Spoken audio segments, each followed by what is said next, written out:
Good, happy Monday morning. Is Monday, April 17, 2023. I'm Riley King, and welcome to the Riley King Newscast right here on RK Network.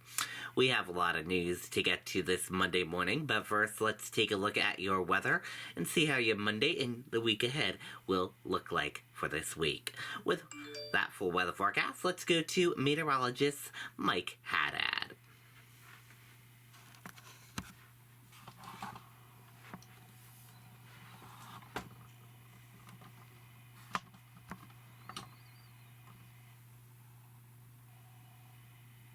Chapel Tractor has been in our family since 1955, when great-grandfather Pearlie and grandfather George decided...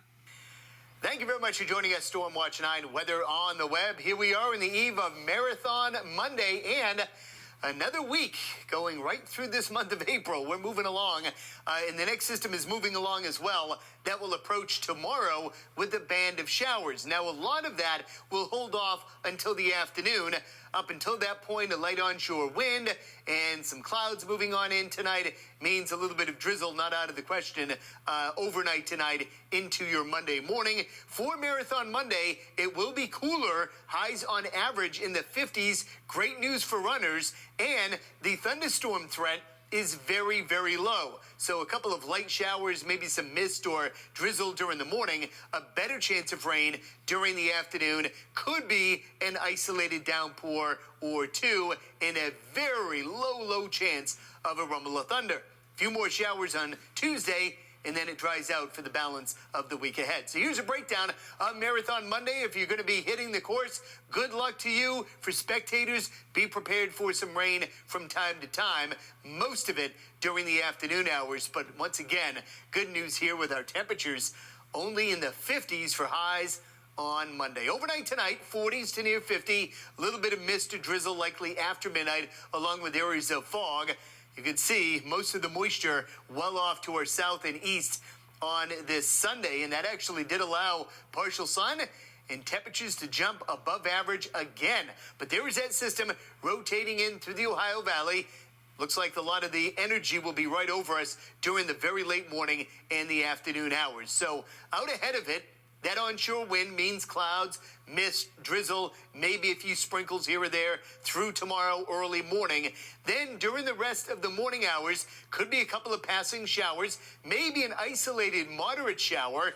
And then during the afternoon, more showers will fill in from west to east. Again, a slight chance of a downpour and even a rumble of thunder. A few more showers tomorrow evening, and then some breaks during the early part of Tuesday morning. One more disturbance on Tuesday, so some more showers are likely as we go into Tuesday with temperatures in the 50s to near 60. Tomorrow, upper 40s at the coast and upper 50s far north and west, but otherwise temperatures near or even slightly below average. Tuesday, around 50 north, near 60 south, turning a bit breezy during the afternoon, and a partly sunny Wednesday. Could be a mixed or snow shower in the mountains. Otherwise, upper 40s north and mainly dry, and mid to upper 50s south. Okay, and there you go on that weather forecast from meteorologist Mike Haddad. Thank you for that, Mike. And now we're going to take a look at your traffic and see how the traffic is shaping up for this Monday morning. And we'll see a little bit of rain showers today, so there might be some wet roads later on today. Looking on 93, making your way into Massachusetts, you got a nice smooth sailing ride. 293, a nice smooth sailing ride as well. 89, you got a nice smooth sailing ride as well. 393, a nice smooth sailing ride as well. Route 4, you got a nice smooth sailing ride with a few spots of medium pace traffic. Route 16 of the Spalding, you got a nice smooth sailing ride with a few spots of medium pace traffic. 95 from Maine, New Hampshire into the border of Massachusetts, you got a pretty nice, decent smooth sailing ride there. And 101, a nice smooth sailing ride on 101 and Route 3 around Merrimack, Nashua, and South Nashua into that border of Massachusetts. You got a pretty good smooth sailing right there. That is a look at your traffic for this Monday morning. If you do spot a traffic issue, make sure you let us know so we can let our viewers know as well. And now let's get to your news.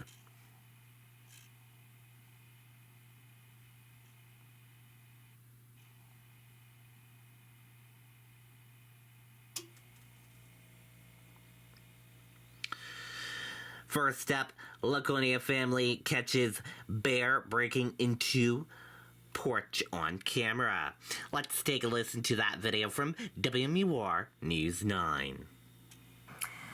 One family in Laconia had an unbearable, shall we say, surprise early this morning when an unexpected visitor broke into their sun porch. Take a look at this video. The bear pushing in the screen and making its way inside. All of this caught on security video. Bonnie McKenzie says she's not sure what the bear was looking for. Maybe some porridge? She says she's seen skunks, coyotes, and fox before, but in her 23 years in Laconia, never anything as big as this guy. That, to me, was pretty scary, that he actually got into the closed-in porch. Needless to say, we got to replace the whole door because he damaged the door. I think we're going to go with one a little more heavy-duty.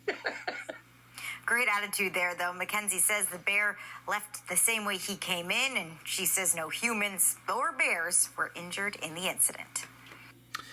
Okay, and there you go on that video and that report. Pretty scary there.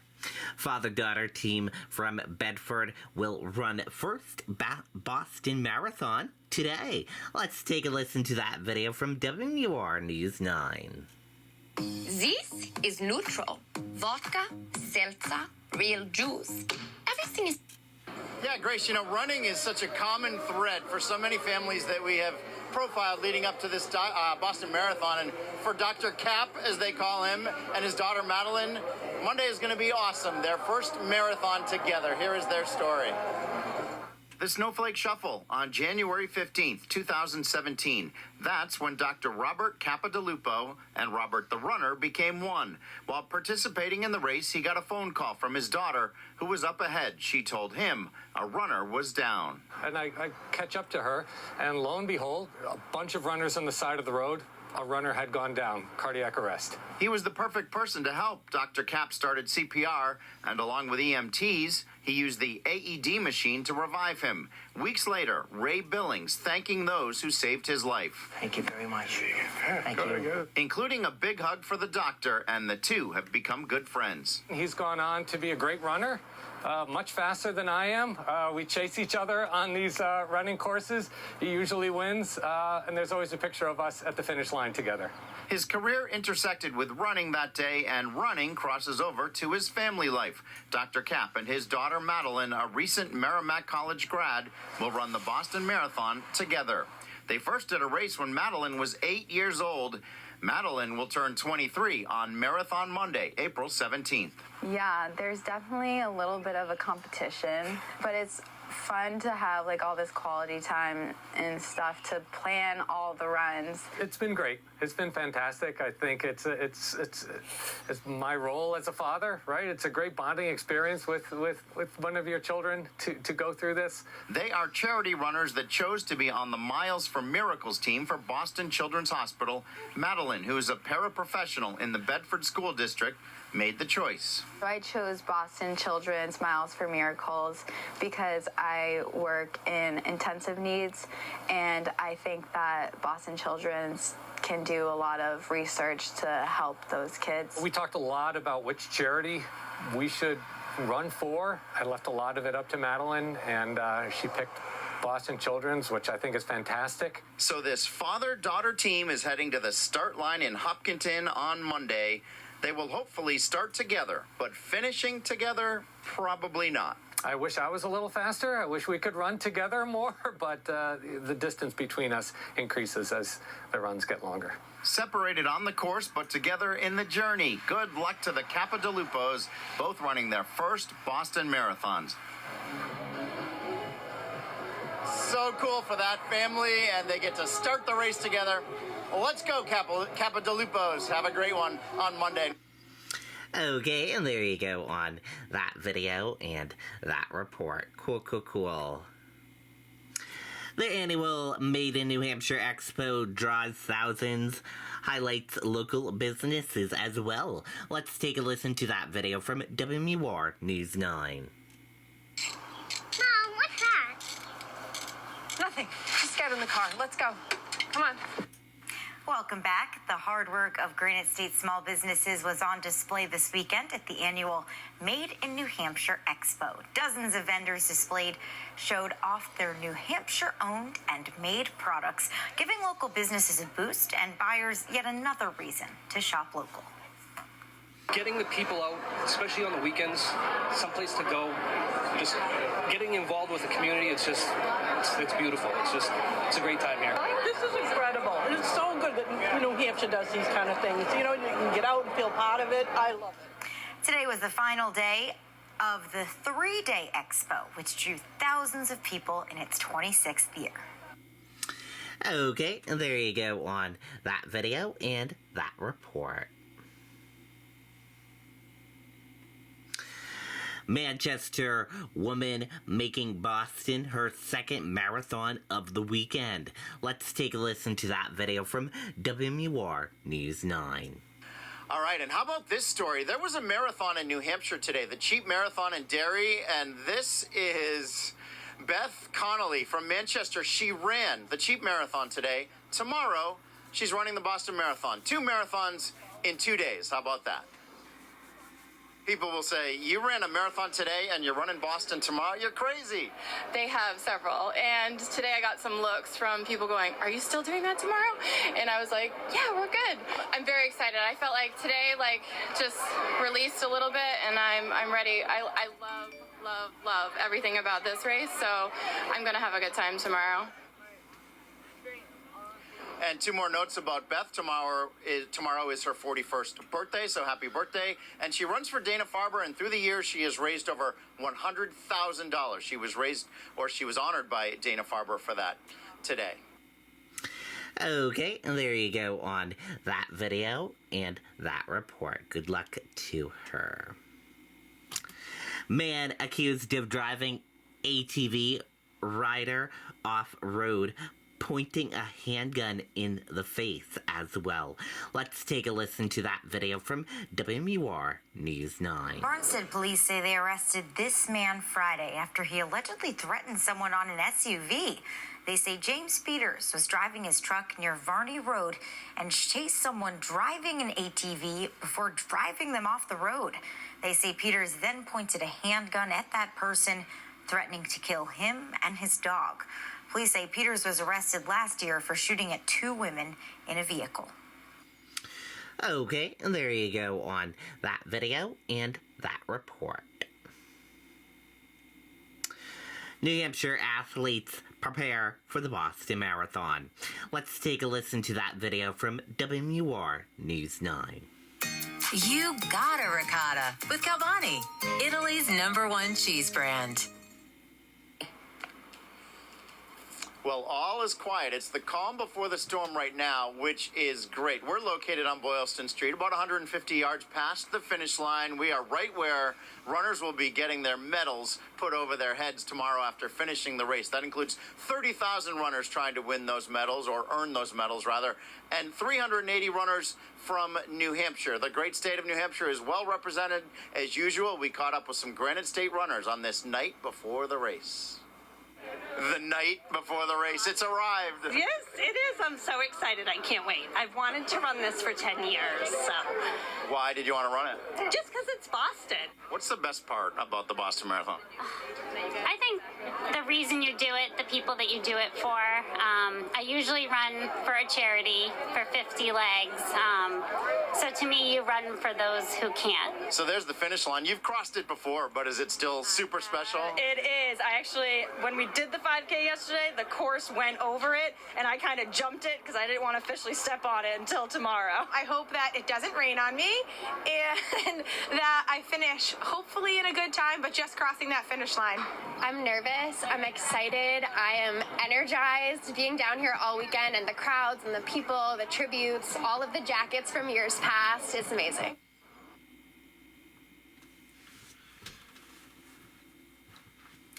Okay, and there you go on that video and that report.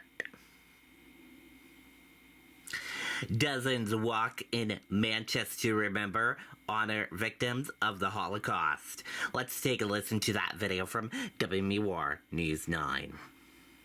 It's 77 years since the liberation of the death camps and the work camps in the Holocaust in Europe, and we are here in solidarity. A Sunday morning walk in Manchester to remember. 6 million steps in honor of the 6 million Jews that perished during the Holocaust. Dozens walked a half-mile from Temple Israel to Temple Adath Yeshurun as part of the 6 Million Steps campaign in partnership with the Israeli-American Council to walk 6 million collective steps in honor of those who died during the Holocaust. When we stand together, when we walk together, we are not hiding from that. We are standing together as a community. This as anti-Semitism is on the rise both locally and nationwide. Earlier this year, swastikas and other hateful graffiti were spray painted on several buildings in Portsmouth. Last year, the Anti-Defamation League documented 12 anti-Semitic incidents across the state. Organizers hoping events like this can help raise awareness and bring the community together. This is not a Jewish event, it's not a Manchester event, this is a greater community event. No group should be discriminated.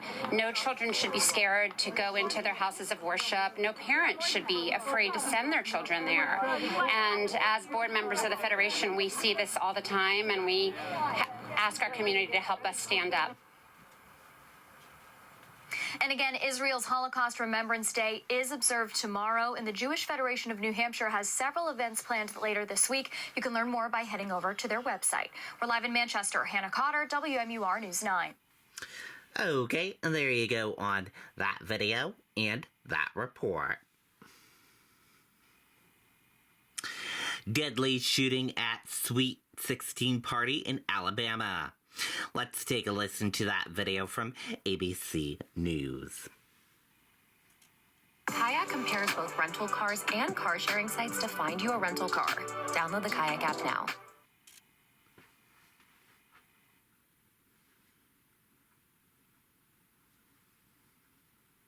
Another mass shooting, this one at a Sweet 16 birthday party. Many of the victims just teenagers. Authorities in Alabama say 4 people died, at least 15 wounded by gunfire. Some of the victims are in critical condition. Police rushed to the dance studio where the party was being held after gunfire erupted at the event. Victims were taken to several local hospitals where crowds waited for word on their conditions. One of those killed was a star on the local high school football team who dreamed of playing in the NFL.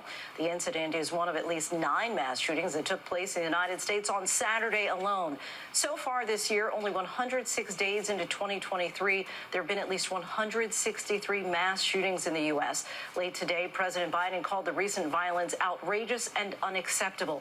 The president reminding Americans that guns are the leading killer of children in this country. ABC's Elwin Lopez leads us off tonight from Alabama.